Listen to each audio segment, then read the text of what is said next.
Jack the Ripper. 1888 was a bad year to be a prostitute.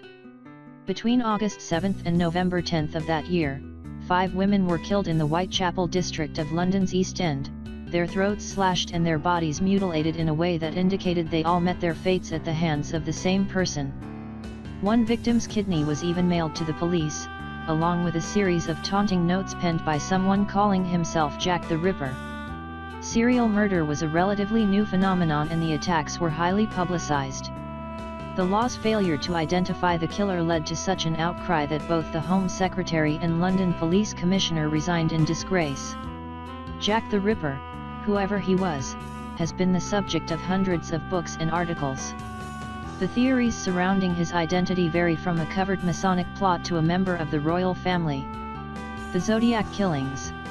I like killing people because it is so much fun. So began one of the many encrypted letters sent to San Francisco newspapers by the man who called himself the Zodiac. For most of 1969, a serial killer terrorized Bay Area residents, killing 5 and possibly more. It started on December 20, 1968, when a couple was shot to death while sitting in a car on a lover's lane. The killer would strike several more times over the next 10 months, shooting a couple in a public park, trussing up and stabbing yet another man and woman near a peaceful lake, and shooting a cab driver in the head. What made the case so fascinating, though, was the way he toyed with police and reporters.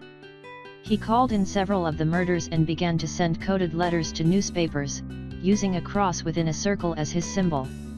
At one point, he mailed in a piece of bloodied shirt to prove he was who he claimed to be. Another time, he threatened to shoot up a school bus full of children. The investigation went on for years. Several suspects were considered and questioned, but to no avail. The Zodiac was never caught. The story continues to terrorize people to this day. Tylenol poisonings. In late September/early October 1982, 7 Chicago area people died from popping Tylenol pills laced with cyanide. Adam Janis was experiencing chest pain. He popped a few extra-strength Tylenol and collapsed an hour later. He died. That night, Janis' younger brother and sister-in-law, grief-stricken and achy, popped a few of Adam's Tylenol pills. They died. A 12-year-old girl with a cold took some extra-strength Tylenol on account of a cold. Dead. All in all, 7 were felled by the poisoned pills. Hysteria followed. A 1982 Times story reports, police cruisers, rolling through Chicago streets Thursday afternoon and evening, blared warnings over loudspeakers. The drug was removed from shelves.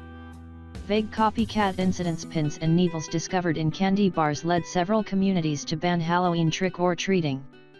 A gentleman was arrested after trying to extort Johnson & Johnson for $100,000, though he was never charged with the murders. Tamper-proof seals became the norm. The death of Edgar Allan Poe. The Raven author left New York City in 1849 bound for Richmond, but only made it as far as Baltimore, where a passerby noticed the delirious and incoherent writer slouched in front of a bar on October 3. He was taken to a nearby hospital, where he died 4 days later. The local newspaper attributed his death to congestion of the brain, then a common euphemism for alcohol poisoning. But scholars later discovered that rumors of his drug and alcohol abuse were greatly exaggerated, especially by vindictive literary critics like Rufus Wilmot Griswold. The death certificate, if it ever existed, cannot be found. Some historians believe Poe may have suffered from rabies, cholera, or syphilis. But because he turned up on the streets the same day as a citywide election, others argue that Poe fell victim to cooping, a fairly common practice back then in which corrupt politicians paid thugs to kidnap men, especially the homeless, drug them, disguise them, and drag them to polls all over the city or state. This may at least explain why Poe turned up in Baltimore wearing clothes that weren't his. The case of the disembodied feet. Since August 2007, 5 human feet have washed ashore near Vancouver, British Columbia.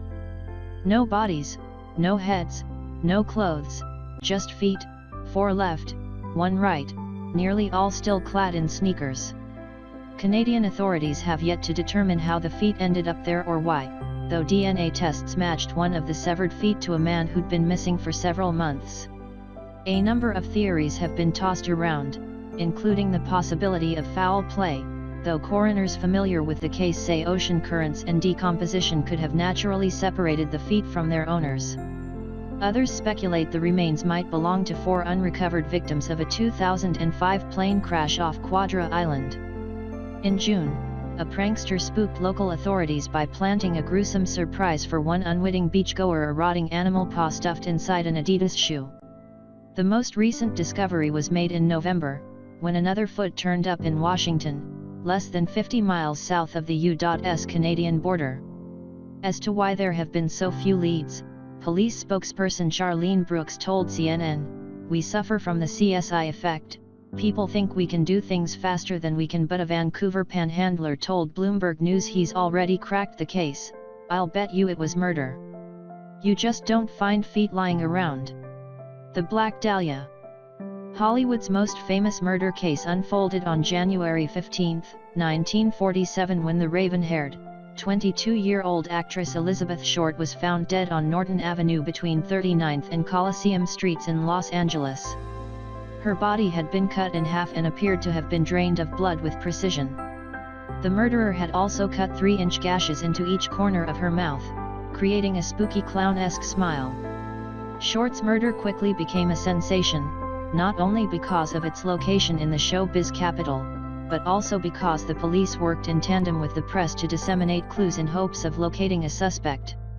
Several people confessed, only to be later released for lack of evidence. Much speculation surrounded the details of Short's life. Grieving after the death of a man she fell in love with, she reportedly befriended many men while frequenting jazz clubs, making it nearly impossible to pin down who she could have been with before she died. Her unsolved murder has spawned several movies, television specials, and books. One such account was written by Steve Hodel, who implicated his own father, a Los Angeles doctor, as the Black Dahlia murderer. No charges were ever filed. The women of Ciudad Juarez. Sometimes called the City of the Lost Girls, Juarez is a poor, Mexican border town where hundreds, some say thousands, of women have been raped, tortured and then killed over the past decade. Many of these women work in the town's numerous factories or live there because it is close to the U.S. border, which they can cross for jobs. In the country's poor neighborhoods and a government rife with corruption, little has been done to stop the assault on the women of Ciudad Juarez. Maricela Ortiz, the coordinator of the non-governmental organization Nuestras Hijas de Regreso a Casa, roughly translating to, "May Our Daughters Return Home," told the Latin American Herald Tribune on December 14 that the murders are largely a result of the toll of an internal war between the drug trafficking mafias who are fighting to conquer the territory. The date ticker on the group's website reads, "Today is December 18, 2008, and that doesn't solve anything." The Nicole Brown/Ron Goldman double murder. Your objection is noted and overruled. Yes, you might have a hunch who killed O.J. Simpson's ex-wife and her lover on June 12, 1994 in Los Angeles. We all do. But though the court of public opinion has long pinned this crime on the juice, the law says otherwise. With circumstantial evidence piled up against him, from forensics to the slowest, most riveting high-speed chase in history to the dubious decision to pen a book called If I Did It, Simpson, the former all-star running back and B-list actor, assembled a dream team of lawyers who convinced jurors that since the glove didn't fit, they had to acquit Simpson's ex-wife and her lover on June 12, 1994 in Los Angeles. We all do. But though the court of public opinion has long pinned this crime on the juice, the law says otherwise. And to the disbelief of a transfixed nation, on October 3, 1995, they did. Though Simpson was found liable for the deaths in a related civil suit, the criminal matter remains unsolved. JonBenet Ramsey. Almost 12 years have passed since December 26, 1996, when John Ramsey, a wealthy software executive, found his 6-year-old daughter JonBenet dead in the basement of their Boulder, Colorado home. 8 hours prior, his wife Patsy had found a ransom note demanding $118,000 for their daughter's safe return. No call ever came from a kidnapper. So unraveled the saga of the young beauty queen whose murder has put a cloud over her entire family, the Boulder Police Department and the district attorney in charge of solving the case. Investigators in Boulder who were dealing with the city's first murder that year failed to conduct a proper search of the house and even allowed friends of the family to walk in and out of the crime scene as the family and police waited for a ransom call. While John's 2 adult children from a previous marriage were cleared of the murder early on, suspicion remained on the 3 people who were the only ones known to be home when JonBenet was killed: her 9-year-old brother Burke and her parents. By a grand jury, but never charged. John and Patsy published The Death of Innocence in 2000, detailing their story even as they remained suspects in the case. In June of 2006, Patsy died of ovarian cancer, just 2 months before the arrest of John Mark Carr, an American man who had admitted to killing JonBenet, only to have the case dropped against him 2 weeks later when DNA tests showed he could not have been at the crime scene. This past summer, prosecutors were finally able to conclude that John and Patsy were not responsible for their daughter's murder, but that DNA points to an unexplained third party. John Ramsey still retains hope that evidence will track down his daughter's killer and finally rid his family of the stain that continues to make its mark. Tupac Shakur and the Notorious B.I.G. Tupac Shakur had been shot before. The tattooed, urban poet and self-identified thug was a central figure in the East Coast-West Coast hip-hop rivalry. The first Tupac shooting, November 30, 1994, left the rapper with 5 bullet wounds, including 2 in the head. Los Angeles-based Shakur pointed his finger at a number of New York rappers, including Sean Combs and the Notorious B.I.G.